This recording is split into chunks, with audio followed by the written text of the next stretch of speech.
They laughed when she was chosen to dance, a powerless Omega, dragged before the king's court to be humiliated. But when her bare feet touched the stone, everything changed. The king came to mock her, but he ended up kneeling before her. This is the story of how a broken girl tamed a monster and became a queen. In the Frostfang Dominion, wolves were born under stars, not equal but ranked by the moon's cruel decree. The alphas bore fangs of silver. Betas, the backbone, carried purpose. But the omegas, the lowest, were reminders that not all bloodlines glittered with strength. Among them was Eira, the daughter of a fallen warrior, a girl whose wolf had never come. The pack called her Hollowborn. She worked in the cold kitchens beneath the Alpha's hall, scrubbing stone floors slick with grease and spilled wine. Each night, she would sneak away to the abandoned shrine by the river, where the moonlight fractured through the water and painted her skin silver. There, she would dance. Not for anyone. Not for pride. Just to feel whole again. Her parents had died defending Frostfang's borders, or so the Alpha claimed. Eira had never believed his tales. Alpha Dareth, her uncle, was the kind of man whose smile never reached his eyes. He ruled with fear sharpened to a blade's edge. His daughter, Vanya, was everything Eira was not: powerful, beautiful, favored by the moon. The two women were the mirror and the shadow of the Frostfang name. One evening, a horn blared across the valley, long and low. The entire pack froze. The Moon King was coming. Not a myth this time, not a story told to frighten pups, but King Arcten of the Silver Dominion, the conqueror whose armies crushed entire clans beneath his banner. He was said to command shadows with his voice and storms with his rage. The Frostfangs had been paying tribute to his throne for years, offerings of gold and warriors.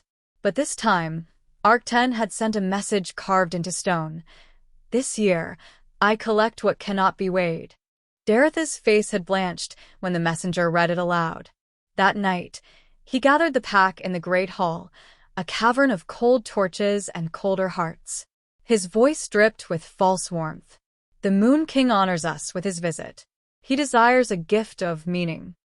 And I have chosen something truly unforgettable. Eira stood near the back, her hands clasped tight to hide their shaking. The way he said it made her stomach twist. Dareth's eyes found her in the crowd. A slow, venomous smile curled across his lips.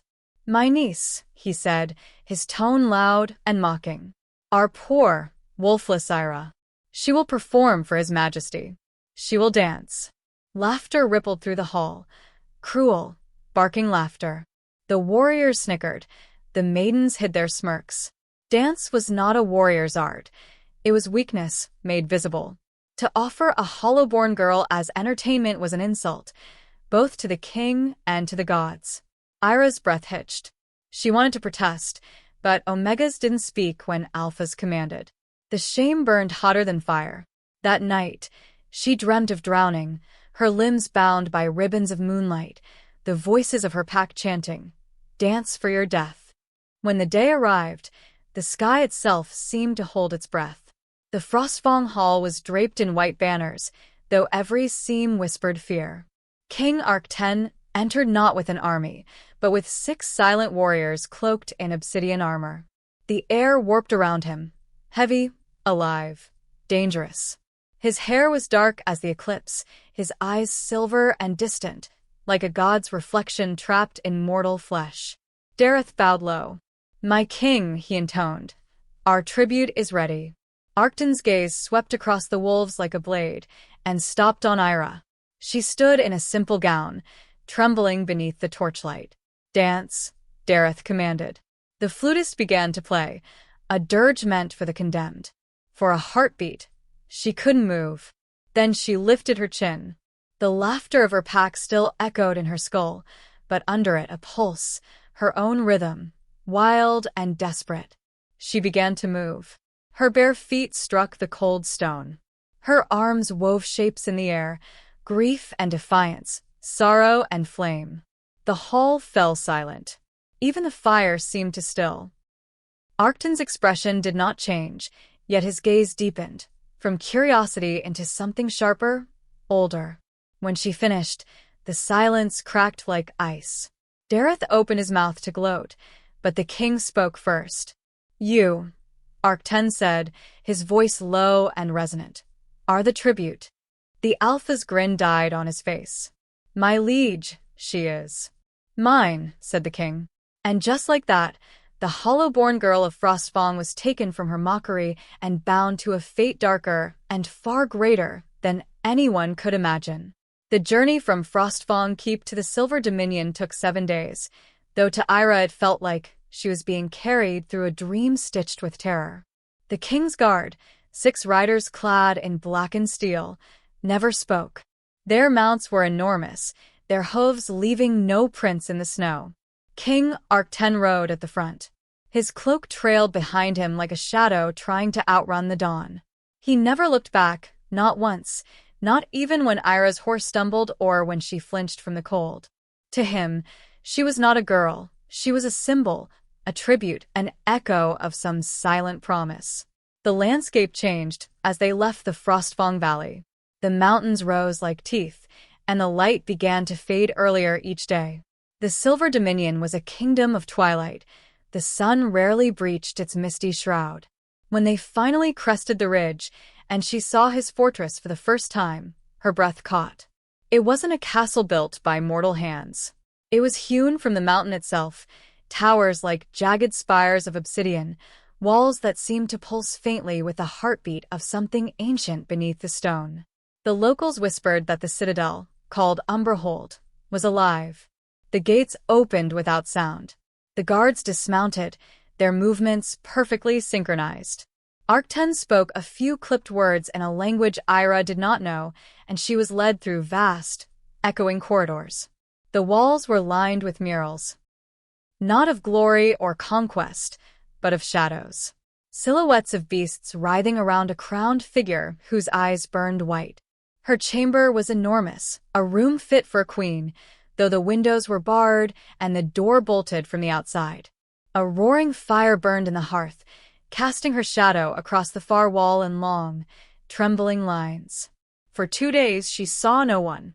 Servants came and went, silent as ghosts. They left trays of food untouched and clean clothes she didn't dare wear.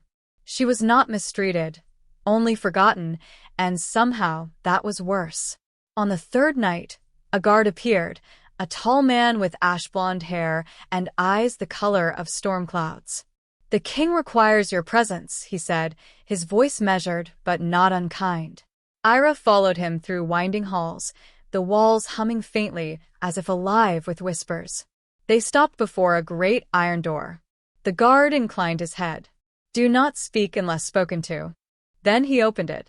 The king's private chamber was vast, lit only by the fire and the pale gleam of moonlight spilling through narrow windows. Maps and weapons littered a long oak table. Arcten stood before the flames, his back turned, his posture as rigid as carved stone. He wore no crown tonight, only a dark tunic, his sleeves rolled to the elbow. Without his armor, he seemed more dangerous, not less. The sheer restraint in his stillness was almost unbearable. When he finally turned, Eira flinched.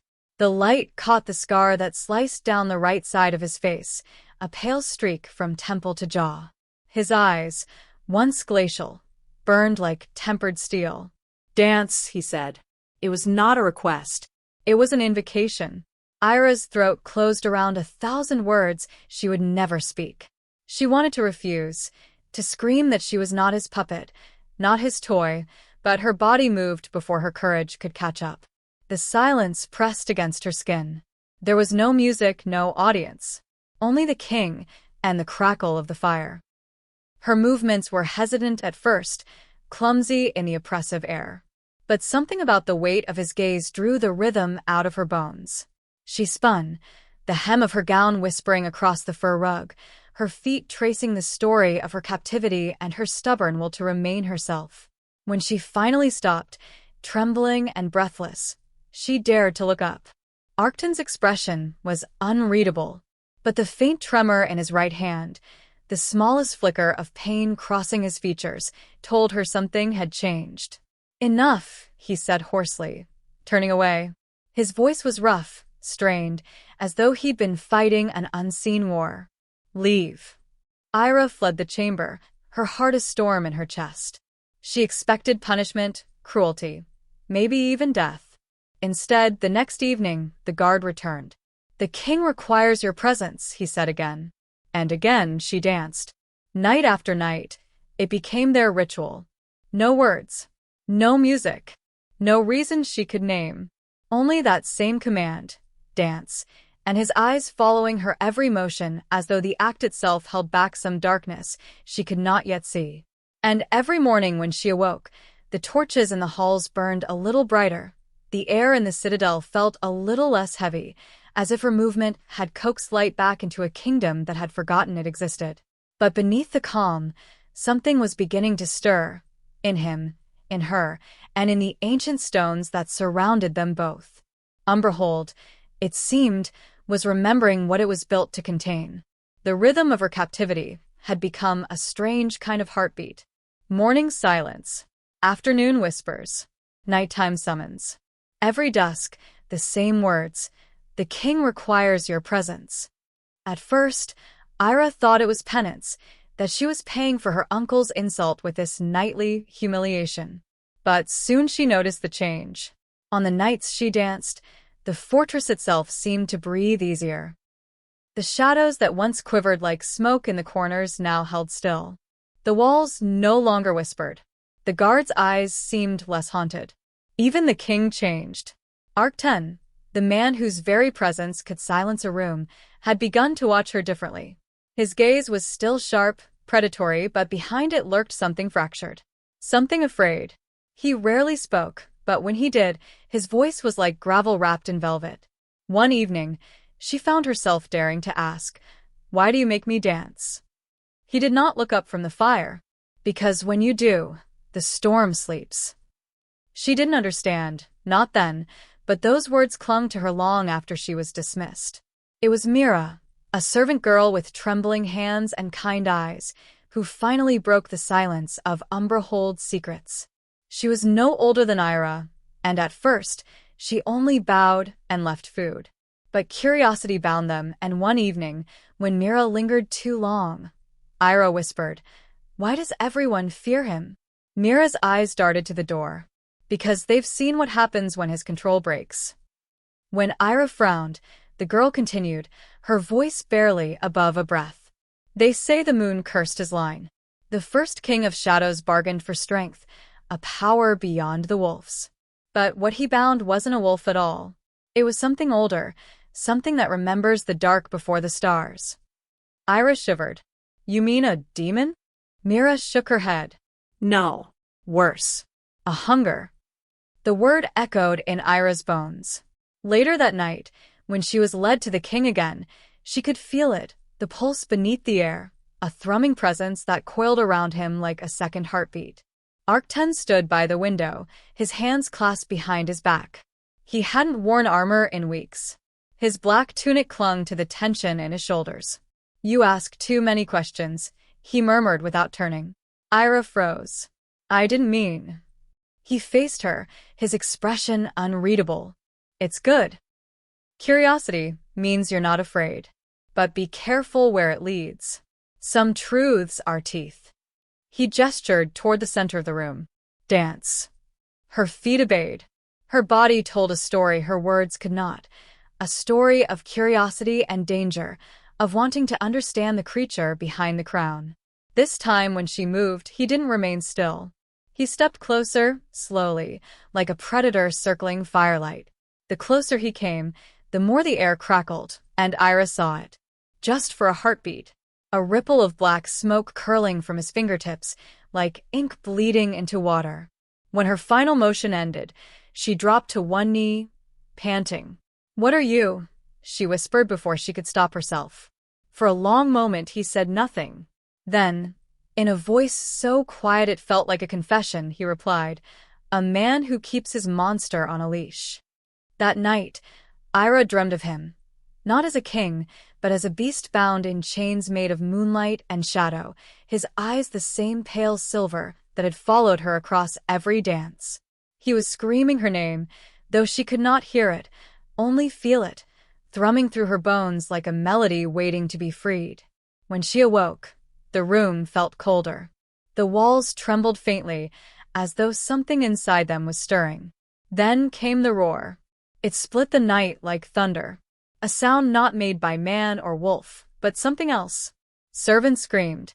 The torches guttered. The air itself seemed to recoil.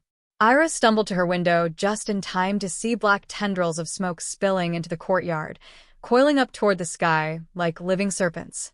And at the center of it, on his knees, shaking, half consumed by shadow, was the king. She should have run. Every instinct told her to hide. But instead, she found herself moving toward the door, heart pounding with a reckless, terrified purpose. The beast inside him had broken free, and something deep within her, something she couldn't yet name, refused to let him face it alone. The corridors of Umberhold were chaos. Guards shouted, doors slammed, and the torches along the walls sputtered one by one, smothered by invisible hands. Eira ran barefoot through the hallways, guided only by instinct and the distant, bone-deep pull of something calling her name without words. When she reached the great chamber at the heart of the citadel, the heavy doors had already burst open. The stone around them was cracked, black veins spidering outward as if the mountain itself had been scorched. Inside, the world was a nightmare. King Arcten was on his knees before the fire, his body contorted in agony. Black smoke poured from his back in thick, writhing coils, lashing the air like serpents. His hands clawed at the stone floor, leaving deep grooves.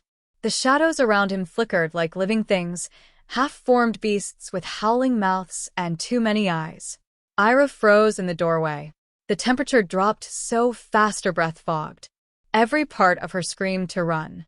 Yet beneath the fear, there was something else, a strange, inexorable recognition. As though she had seen this darkness before, long ago, in the reflection of her own empty soul. "Leave me." Arcten's voice was two voices at once, his own deep baritone layered with something ancient and savage. "Do you hear me, girl? Go." He didn't sound like a king. He sounded like a man drowning in his own skin. "I can't," she whispered. "You'll die." He looked up then, and she saw his eyes, no longer silver, but a deep, glowing crimson. "Then run before I kill you." Something primal stirred within her. Her wolfless heart, the hollow place she had always cursed, thrummed with a pulse that wasn't fear. It was understanding. Slowly, she stepped forward. The shadows lashed out, slicing through the air with a hiss of steel. One grazed her arm, and the pain seared like frostbite.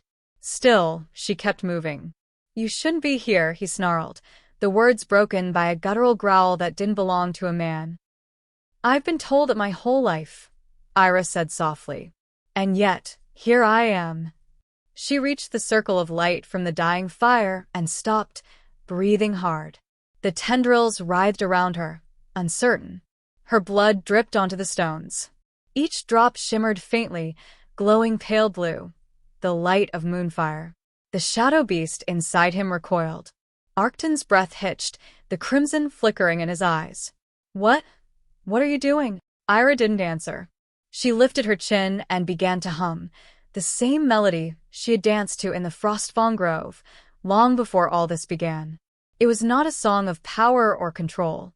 It was a song of remembrance. As she sang, the air trembled. The shadow tendrils froze mid-motion, hovering like serpents lulled by a charm. The red light in Arcten's eyes flickered again, silver bleeding back through the cracks. His body convulsed once more, but now there was clarity behind the pain. The monster was listening. Eira took another step forward, closing the distance between them. The shadows brushed against her like cold mist, wrapping around her wrists, not in attack, but in wonder. Her voice grew stronger, her hum blooming into something wordless and vast, filling the chamber with echoes of moonlight. The king shuddered, clawing at his own chest. "It's quiet," he rasped. For the first time in years, it's quiet. Then he collapsed. The tendrils of darkness evaporated like smoke in sunlight. The air stilled. Only Eira remained standing, her breath ragged, her skin glowing faintly with an otherworldly shimmer that slowly faded. When the guards finally burst into the room, they found her kneeling beside the unconscious king, her fingers pressed to his pulse. "What happened?" demanded one of them, a tall, sharp-eyed man Eira recognized as Commander Kaelrin, the king's second-in-command. Eira's lips trembled. "He was fighting something," she said. "And I think I helped him win." Kaelrin's stare lingered on her, hard and assessing. "No one helps him," he said flatly. "No one survives the storm." But she had. And when Arcten awoke hours later, his first word was her name. The following nights brought change. The fortress seemed to awaken from a long slumber. The ever-present chill warmed slightly. The guards spoke in normal tones again. Arcten did not summon her for several days, yet his shadow was everywhere. Servants whispered that the king's affliction had quieted, that his nightmares had ceased for the first time in years. When he finally appeared at her door, there was no command in his voice, only quiet wonder. "Eira, walk with me." He led her through the northern balcony, where the mountains carved black silhouettes against the bleeding dawn. "Do you know what you did?" he asked. She shook her head. "You silenced the beast." He turned to her, the wind tangling his dark hair, the first light of morning glinting off his scar. "For 20 years, I've been chained to the thing that lurks inside my blood. I've killed men stronger than I could count, all because I couldn't control it. And you," he exhaled, disbelief softening the harsh lines of his face. "You sang it to sleep." Eira said nothing, but inside, she felt something unfurl, small and fierce. A tether, a spark. The hollow-born Omega had quieted the king's curse. And though she didn't yet understand why, she knew this. Their fates were now entangled, shadow and moonlight bound by something deeper than either of them dared to name. The days that followed were unlike any Eira had ever known. The fortress, once suffocating in its silence, began to breathe again. Servants moved through the halls without trembling. The torches burned longer. Laughter, hesitant, disbelieving laughter, returned to the lower kitchens. And at the center of it all was her. The king no longer hid in his chambers. Arcten had begun to appear at the high table, to attend the war council, to walk among his people as though the darkness that clung to him had been peeled away. But the truth was more complicated. The shadows still lingered. She could see it, coiled beneath his skin like smoke and glass, waiting. Whenever she passed him in the corridors, she felt it stir, as if it recognized her.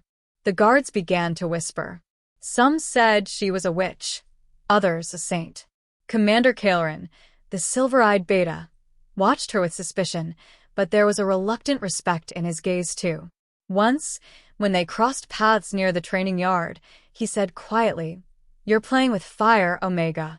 The last person who tried to heal him burned for it. "I'm not healing him," she replied. "I'm reminding him he's human." That night, she was summoned again, not to dance, but to talk. Arcten stood by the balcony, staring out over the black forest that stretched for miles. His shoulders were tense, his hands braced on the railing. "You shouldn't have come to me that night," he said. "You could have died." "So could you," she answered simply. He turned to her then, his expression unreadable. "You don't understand. The curse that lives in me isn't meant to be tamed. It's older than our kind, older than the moon that made us wolves. It feeds on wrath, on fear. It was supposed to devour me long ago." "Then why hasn't it?" she asked. "Because," he said slowly, "something changed when you danced. When you bled. It listened to you." Eira's breath caught. Listened. He nodded, almost disbelieving. As if it remembered something. A voice. A light. They stood in silence, the night wind curling between them. Then she said softly, "Maybe it remembered the moon."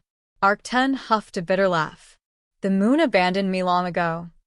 "Maybe it just waited," she whispered. "For me."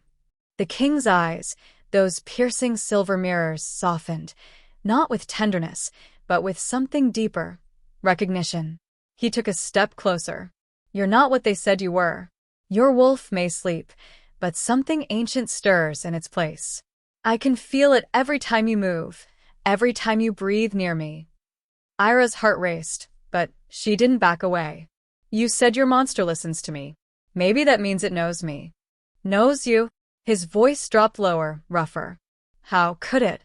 Because maybe, she said, voice trembling, my soul remembers yours. For the first time since she had met him, King Arcten looked shaken. He turned sharply away, as though afraid of what she might see in his face. Go, he said after a long pause. Before I believe you. But when she left his chamber, the shadows on the walls followed her. Over the next weeks, their connection deepened in quiet, dangerous ways. When the curse stirred, Eira would feel it like a chill under her skin, a phantom pulse in her veins. And when she danced, even alone in her chamber, she knew he could sense it. One night, the air grew heavy again. The mountain groaned as though restless. A storm rolled down from the north, and Umberhold trembled under its wrath. Eira couldn't sleep. Something inside her screamed that he was in pain. Without waiting for permission, she ran through the castle barefoot, lightning flashing in the narrow windows. The guards tried to stop her, but she didn't hear them. She burst into his chamber to find him standing in the center of the room, his body haloed by writhing smoke. Arcten, she cried. His voice was guttural, strained. Stay back. She didn't. The shadows surged toward her, instinctive, drawn by her pulse. And this time, they didn't strike. They wrapped around her like a tide. The room went silent except for the thunder outside. Eira reached him, her hand pressing to his chest. The heat beneath his skin was searing. Fight it, she whispered. Listen to me. His breath came in ragged gasps. It wants you, he managed. It wants your light. Then take it, she said fiercely. If it keeps you alive, take it. The shadows exploded outward, filling the chamber with darkness, so dense it was almost solid. But through it all, her voice carried, weaving through the storm like a lifeline. When the darkness finally broke, Arcten collapsed into her arms.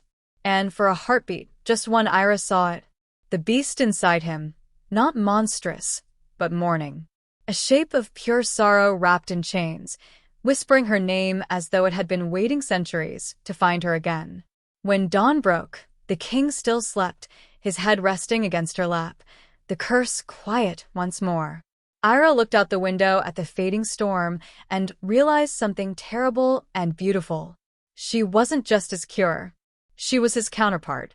Word travels quickly among wolves, faster than ravens, faster than lies. And soon, it reached the Frostfangs. When Alpha Dareth learned that his useless niece had not only survived the king's wrath, but had taken up residence within Umberhold itself, he laughed. But the laughter didn't last long. Reports followed, whispers that the Moon King had changed, that his power had steadied, his rage quelled. And at the center of that impossible calm was her. Eira. The Hollowborn. His shame. He smashed a goblet against the wall that day and decided that the girl he'd once used as a mockery would not outshine him. Not while his name still held any power. So he rode north, under the pretense of diplomacy, but his eyes gleamed with vengeance. He brought with him a handful of warriors and a poisoned tongue. At Umberhold, the morning of his arrival dawned brittle and gray. Eira had just finished her walk through the east courtyard when the horns blared. She felt the air shift, not just the chill of wind, but something crawling and unwelcome threading through the stones. Arcten met her at the great stairs, already armored in black steel, his face cold and unreadable. Frostfang has come, he said. Her breath caught. My uncle. He gave a short nod. He requests audience with his niece. Eira's stomach turned to ice. You'll let him in? I must. But you will not be alone with him. The words were meant to comfort, but she saw the storm beneath them. Arcten's control had been stronger lately, yet she could sense how thin the wall truly was.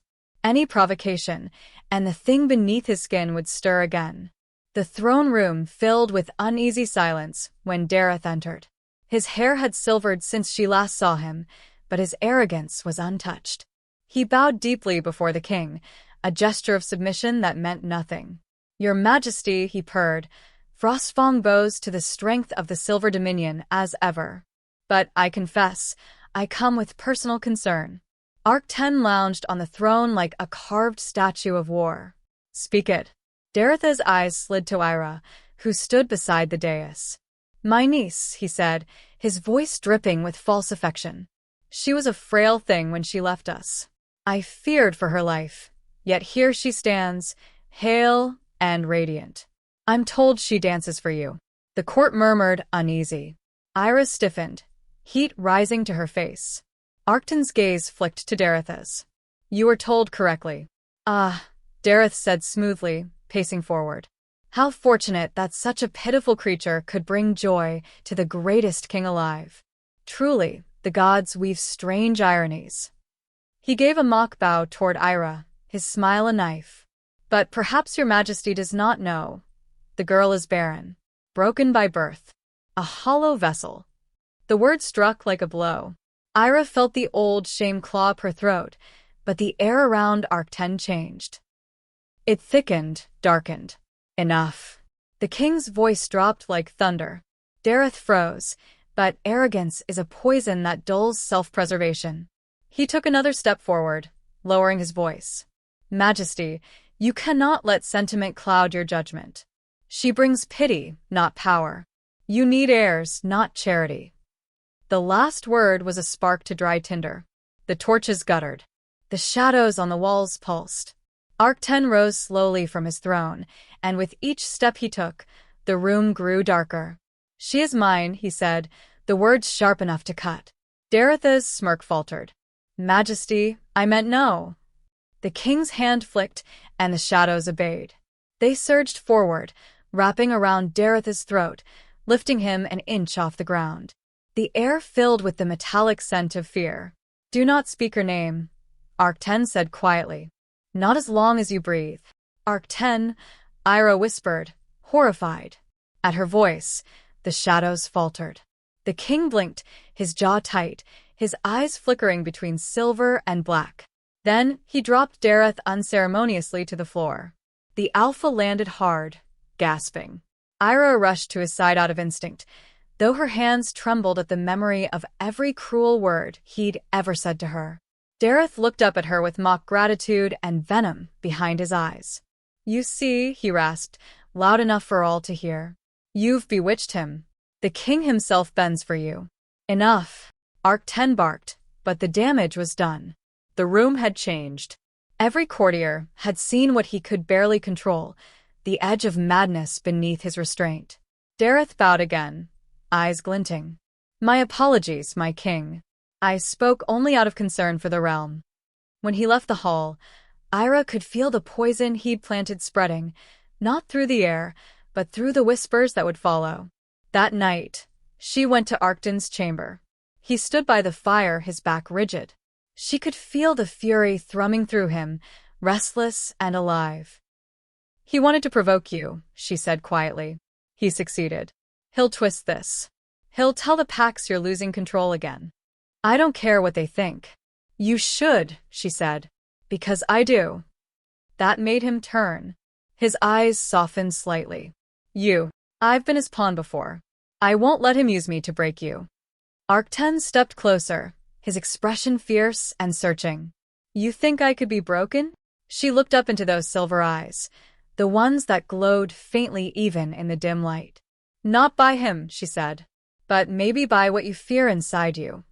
Silence stretched between them, heavy with something unspoken. Then, to her shock, he reached for her hand. His fingers brushed hers, and the contact sparked with heat and shadow both. For a moment, the curse stirred again, rippling through the air like a heartbeat shared between them. And for the first time, Eira didn't recoil. She met the darkness halfway. Outside, the wind howled across the mountain peaks. Inside, an ancient pact was quietly rewriting itself, not between Alpha and Omega, but between light and shadow, bound by something stronger than fate. And in the depths of Umberhold, something old and patient opened its eyes once more. 2 weeks after Dareth's visit, Umberhold began its slow descent into unease. The Alpha had departed under a veil of civility, bowing low before the king, his tones syruped with submission.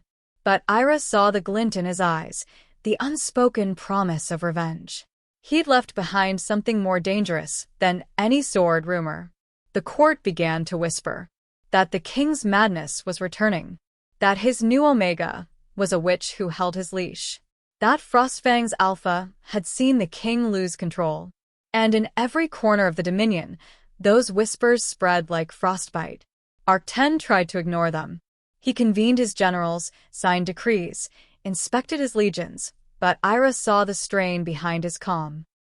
At night, the storm in his blood clawed closer to the surface. The shadows along the walls stirred, restless. When she slept, they whispered her name. The fortress had begun to remember her, too. When the announcement came, the Feast of Shadows, an annual night of tribute and celebration, the tension in the citadel turned brittle. Every alpha of the northern packs would attend, including Dareth. "It's a performance," Kaelrin warned Eira quietly as they prepared the hall. "He means to test your place." Eira looked up from the flowers she was arranging for the high table. "To test me?" "To test him," the beta replied. "And if either of you falter, he'll take it as blood in the water." Eira's throat tightened. "Then we can't falter." Kaelrin's mouth twitched in what might have been approval. "Then don't." The night of the feast arrived like a storm wrapped in silk. The great hall of Umberhold blazed with light, chandeliers draped in silver chains, the banners of conquered packs unfurled across the walls. The air was thick with incense and anticipation. Alphas, betas, and dignitaries filled the tables, their jewels glittering like predators' eyes. Arcten sat on his throne of blackstone, his presence magnetic and merciless. To his right, Eira stood, her gown the color of moonlight over ash. The sight of her sent a ripple through the hall. Some stared with awe, others with hatred. When Dareth entered, the temperature seemed to drop 10 degrees. His smile was too sharp, his bow too deep. "Your Majesty," he said smoothly, "Frostfang comes bearing peace." Arcten inclined his head.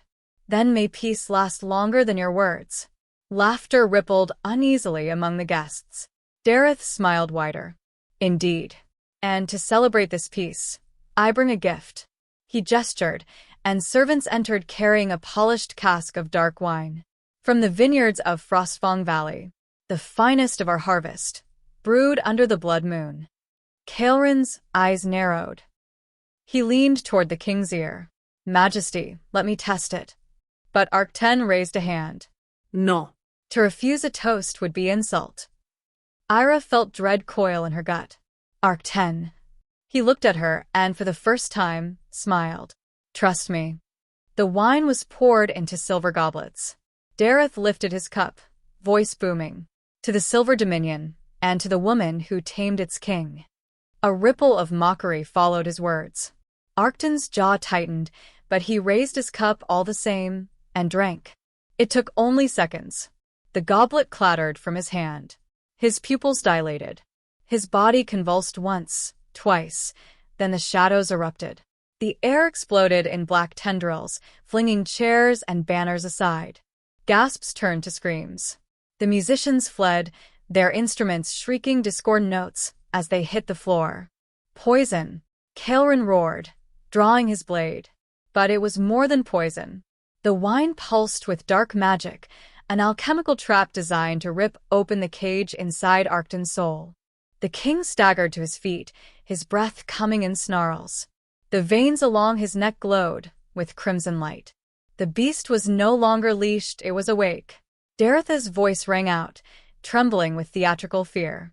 "Behold, the monster you serve. Seize him before he kills us all." Eira's heart pounded. Around her, chaos erupted, guards hesitating, courtiers scattering, the shadow-born wind whipping through the hall. But she didn't run. She stepped forward, her bare feet echoing on the cold stone. "Arcten!" He turned, or rather, it turned, his body towering, his eyes now twin abysses burning red. Shadows coiled around his arms like serpents ready to strike. "Eira," he growled, his voice a fractured chord of man and demon. "Run." She shook her head. No. The room stilled. Even the air seemed to hesitate. Then, slowly, deliberately, she began to move. Her hands rose, her body weaving through the chaos like water through flame. No flute, no drum. Only her heartbeat, steady and strong. She danced. Not a dance of defiance, nor of sorrow. It was a dance of remembrance, the same rhythm she had shown him the first night in Frostfang's hall. Her body told him what words could not. You are not lost. You are seen. The shadow tendrils lashed once, twice, then slowed. They began to swirl around her in circles, drawn to her motion, softening their edges. The red faded from his eyes, flickering silver again. The hall watched, breathless, as the cursed king and the hollow-born Omega moved like twin flames locked in orbit, one of shadow, one of light. And then, with a final trembling exhale, the beast bowed its head. The shadows drew back into Arcten's skin, leaving him gasping but whole. The silence that followed was absolute. Daretha's goblet slipped from his fingers, spilling the last of the poisoned wine across the floor. Arcten looked at Eira, and for the first time, in front of all his court, he knelt. "My Luna," he said softly, his voice steady. "You have given me back what I thought forever lost." Eira's eyes filled with tears. "You were never lost," she whispered. "You just needed someone to find you." The court erupted, gasps, murmurs, the shifting of power made audible. But Dareth could only stare, frozen in horror, as the monster he thought he'd unleashed bowed before the girl he'd once called worthless. The Feast of Shadows had become a coronation of light, and the seeds of betrayal had just sprouted into their final bloom. For a moment, no one dared to move. The great hall, moments ago a tempest of chaos, had fallen into reverent silence. The black banners fluttered from the aftershock of power, and torchlight trembled on the walls like frightened stars. Arcten still knelt before her, his chest rising and falling as though every breath hurt. His eyes, no longer crimson but molten silver, lifted to Eira's. And in that gaze, there was no monster, only a man, unmasked at last. Then the spell broke. "Seize them." Dareth bellowed, spittle flying from his lips. His voice cracked under fear and fury both. "You've seen it. The witch has bewitched the king. His curse feeds on her. She'll destroy us all." The guards hesitated. Half looked to the king, the other half to the Alpha, who dared command him. But one word from Arcten ended the confusion. "Enough." The tone was quiet, but the shadows themselves seemed to recoil at it. He rose to his full height, and when he did, the air thickened. No longer wild or uncontrolled, the darkness answered him like a disciplined army. Dareth staggered back, his eyes wide. You can't control it. No one can control the void." Arcten's lips curved into a faint, cold smile. "You're right. No one could." He reached a hand toward Eira, who stepped beside him without hesitation. "Until her." Eira's pulse thundered in her ears, but she stood tall. The torches brightened around her, the soft light of the moon seeming to pool at her feet. "She's bewitched you," Dareth hissed. "Look at her. A barren Omega, a curse wrapped in flesh. You think this is love? It's poison." Arcten took a single step forward, and every shadow in the room followed. "Funny," he said softly, "that a man so obsessed with purity would pour poison into a king's cup." Gasps rippled through the hall. The Beta commander, Kaelrin, stepped from the crowd and dropped a small vial onto the high table. "Found this in the Frostfang wagon," he said grimly. The scent that rose from it made Eira's skin crawl. Wolf's bane, shadowthorn, and something darker, something not of this world. Daretha's face drained of color. "Lies. You can't." Arcten flicked his hand, and the air obeyed. A tendril of shadow snapped through the space between them and coiled around Daretha's wrist. He screamed as the darkness burned against his skin like liquid fire. Truth doesn't need your permission to exist, Arcten said. Dareth fell to his knees, clutching his arm, panting. You're mad. You'll damn us all. Perhaps, the king murmured, but you won't live to see it. He raised his hand, and the shadows surged. But before the strike could fall, Eira stepped between them. Wait. The hall held its breath. Arcten's eyes flicked to her, sharp and uncertain. Don't kill him, she said quietly. That's what he wants. The king frowned. He poisoned my kingdom, and killing him will prove him right. That you're a monster, she said softly. Show them who you are now. Show them what control truly means. For a long, tense moment, Arcten said nothing. Then he lowered his hand. The shadows retreated, whispering back into the stones. The king turned to Dareth, who lay trembling. I will not spill your blood in my hall, he said coldly. But you will never command another wolf again. He reached down, his fingers brushing the air before Dareth's chest. A wave of black light pulsed outward. The alpha screamed, a long, ragged sound that scraped the soul. The air shimmered, and when it cleared, the mark of the alpha moon was gone from his throat. You value your wolf more than your heart, Arcten said. Now live without either. Dareth collapsed, shaking and hollow-eyed. He was no longer an alpha. No longer anything at all. Banish him, the king ordered. Let him walk the wilderness as a nameless thing. The guards obeyed, dragging the broken man away. The great doors slammed behind him, and silence descended once more. When they were alone, Arcten turned to Eira.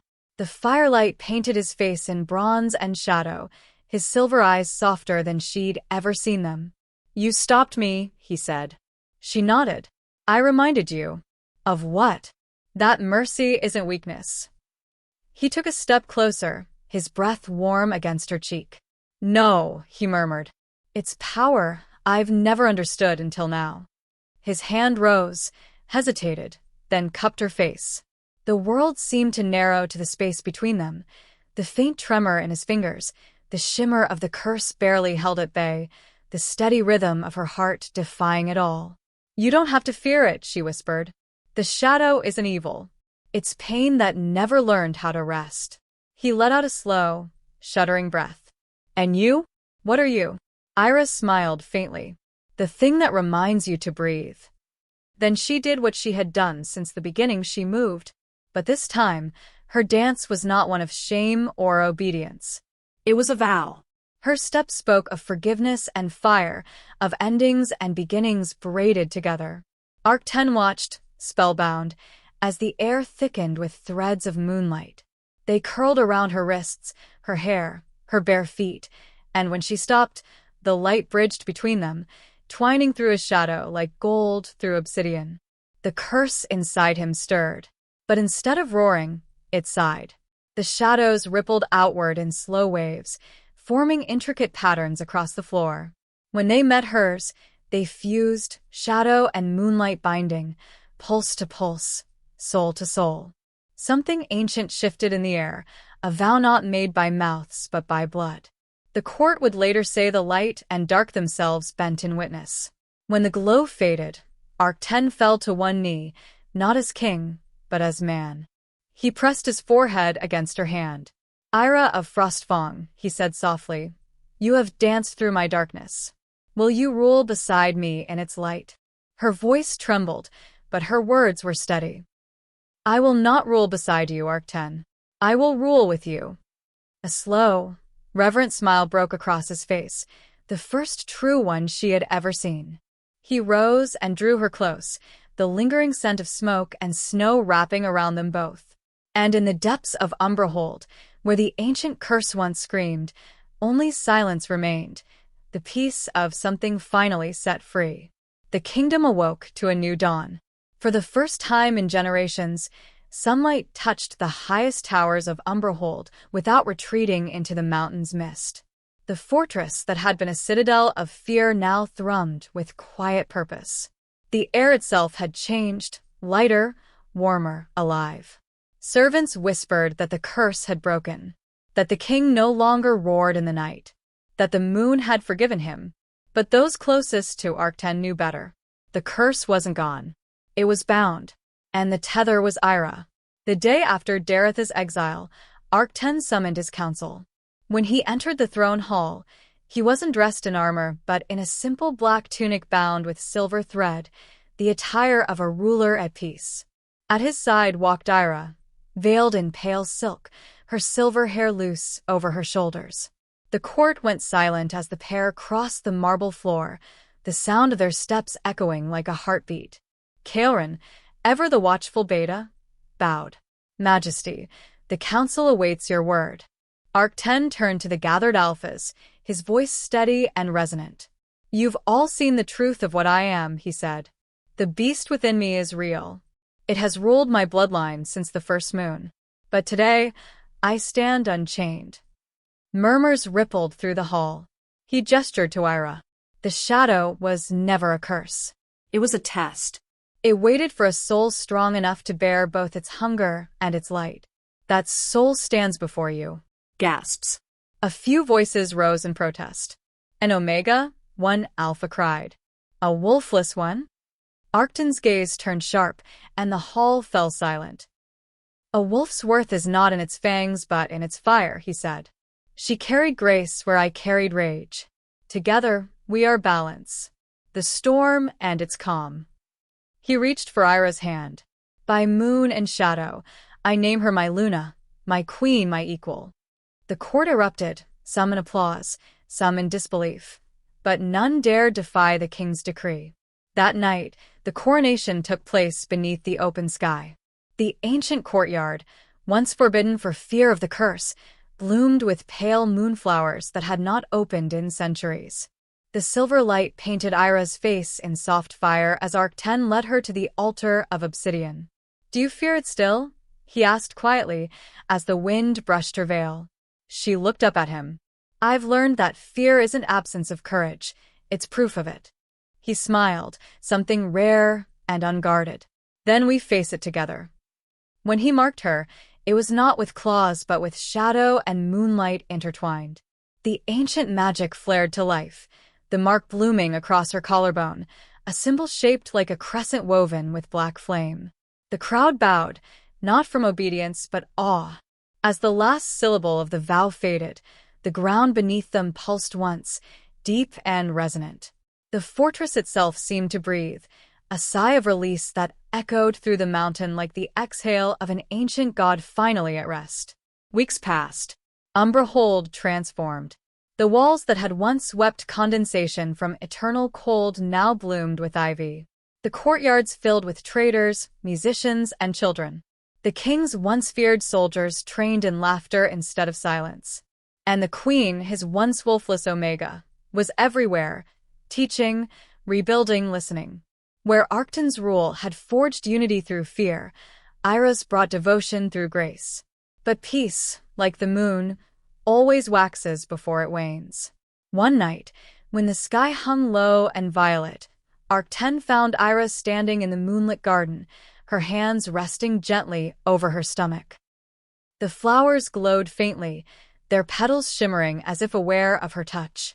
He moved behind her, wrapping his arms around her waist. You've been quiet tonight. She smiled, though her eyes were wet. Do you hear it?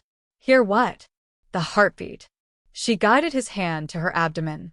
Beneath his palm, a flutter, faint and miraculous. Arcten froze, then drew in a sharp breath. Eira, the healer said it was impossible, she whispered, voice trembling. But the moon doesn't listen to healers. It listens to belief. For a long moment, he couldn't speak. The king who had faced armies, darkness, and death itself was undone by the fragile pulse of new life beneath his hand. Our child, he murmured, reverent. Born of shadow and light. Born of grace, she corrected softly. He rested his forehead against hers. Then may he never know the hunger I've carried. Eira cupped his face, her smile tender. He will know strength. But he will also know mercy. That is our legacy, Arcten. The shadow taught you power. The moon taught me patience. He'll inherit both.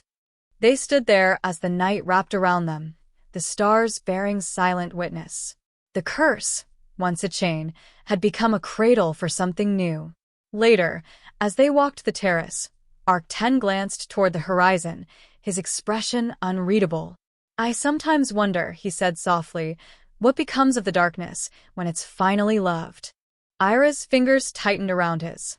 "Maybe," she said, "it becomes light." And when the moon rose higher, its glow painted the two of them in perfect contrast, his form wrapped in shadow, hers bathed in silver. Together, they looked less like a king and queen, and more like the beginning of a myth. The kingdom would tell their story for generations. The cursed Alpha King and the hollow-born Luna who danced the night into peace. But to those who had seen it unfold, the truth was far simpler. They were not legend. They were balance. And their love had redrawn the sky. Seasons turned over the Silver Dominion like the turning of great celestial pages. The kingdom, once cold and cruel, had become a realm of balance, a place where light and dark no longer warred, but wove together. Under Eira's hand, festivals replaced executions, and for every new law Arcten wrote, she carved mercy into its heart. Umbrahold had changed, and so had its king. Where once Arcten had ruled from his throne of shadow, he now walked among his people. He laughed, sparingly but truly. He trained with his soldiers, played with the pups of the Omega nursery, and when night fell, he would seek her, always her. Their bond had deepened into something vast and quiet, the kind of love that needed no words to be understood. But peace is never eternal. It is a fragile bloom in the soil of chaos, and storms always remember where they left their seeds. The trouble began when the ecliptic moon approached, a rare celestial event said to awaken all dormant power in the blood of those bound to shadow or light. It came once every 100 years, and it was the same night Arcten's ancestor had made the fateful pact that cursed their line. Caelrin warned them early. "The beast inside you may stir again, Majesty. The eclipse will strain every boundary." Arcten looked at Eira across the council table, his jaw set. "Then we'll hold the boundary together." But as the night drew nearer, the shadows within the walls began to hum again, softly at first, then louder, like 1,000 heartbeats beneath the stone. Eira felt it too. The child growing inside her pulsed faintly in rhythm with the dark, as though something ancient recognized the call. On the night of the eclipse, the sky was an open wound, red bleeding into silver, light folding into dark. Every wolf in the Dominion felt the pull of primal magic deep within their bones. Eira stood on the fortress balcony, the wind tangling her silver hair. Arcten joined her, his armor left behind, his eyes already rimmed with black. "It's waking," he said softly. "The old blood." She turned to face him. "Then we wake with it." The first tremor shook the mountain. The moon vanished behind shadow, and all torches extinguished in unison. The citadel went utterly black. Eira reached for him in the dark, but her hand met only air. "Arcten." His reply came as a roar, not of pain, but of warning. Then the walls split. The beast emerged once more, but this time not in rage. Its form was colossal, half wolf, half shadow, its eyes twin voids. Yet there was something mournful in its howl, a song that spoke of release, not destruction. Eira did not run. She could not. The fortress trembled under the weight of it, but she stepped forward into the darkness that had once terrified her. She pressed her hands against the creature's chest, warm, shaking, human beneath all that power. "You don't have to fight it anymore," she whispered. "You are not cursed, Arcten. You are whole." The shadow shuddered, its form flickering. The air grew heavy with power, so ancient it smelled of iron and rain. Eira closed her eyes and began to dance. No music, no audience, only the pulse of her heart and the echo of his breath. Her movements were slow, deliberate, the story of every night she had spent bringing light into darkness. Around her, the swirling chaos of shadow began to bend, moving in rhythm to her steps. The darkness wasn't retreating, it was listening. The beast roared one last time, a sound that tore through the clouds, echoing across valleys. Then, As if exhaling centuries of torment, it dissolved into a spiral of light and ash. When the brilliance faded, Arcten stood where the beast had been, barefoot and breathless, his eyes clear and silver. The curse was gone, not banished, but transformed. He looked at her, awe breaking across his face like sunrise. You did it." Eira smiled faintly, exhaustion trembling through her. "No," she said softly. "We did." He caught her as her knees gave way. The energy that had poured through her was fading now, leaving her pale and trembling. "Eira, stay with me," he murmured, pressing his forehead to hers. Her hand lifted weakly to his cheek. "The darkness is yours no longer. It's free. Just promise me you'll remember to dance, even when the music stops." Tears blurred his vision. "You'll dance with me?" Her eyes fluttered closed, but a smile touched her lips. "Always." Hours later, when the eclipse ended and the first light of dawn struck Umberhold, the entire fortress stood in stunned silence. The curse had broken. The stones themselves gleamed like polished glass. And in the garden of moonflowers, under the paling sky, the king knelt beside his queen, her hand resting peacefully in his. But as the wind brushed her hair, a faint shimmer stirred across her skin, not death, but transcendence. Her mark glowed once, merging with the symbol on his chest. And then, from the cradle of her stillness, came a sound, soft, steady, alive. The heartbeat of their child. Arcten lifted his face to the dawn, tears glistening. "You kept your promise," he whispered. Years passed. The silver dominion flourished. The son of shadow and moonlight grew into a ruler whose presence carried calm where others brought fear. And every year, on the night of the eclipse, he would stand in the courtyard where his mother had danced and feel the rhythm of the mountain beneath his feet. Sometimes, when the wind was right, it carried music no one else could hear, a soft, haunting melody, half laughter, half sigh. The queen who danced with darkness was gone from mortal sight, but her grace lingered, woven into every heartbeat of her realm. And in that endless song, her love lived on, the echo of a dance that had tamed eternity itself. And so ends the tale about the hollow-born Omega who turned mockery into majesty, and the Alpha King who learned that even shadows can love the light. If her story touched something in you, if you felt that pull between darkness and devotion, remember, this is just one of many worlds where love defies power and mercy rewrites fate. Subscribe for more dark fantasy love stories. Until next time, keep the fire burning and let the moonlight guide you home.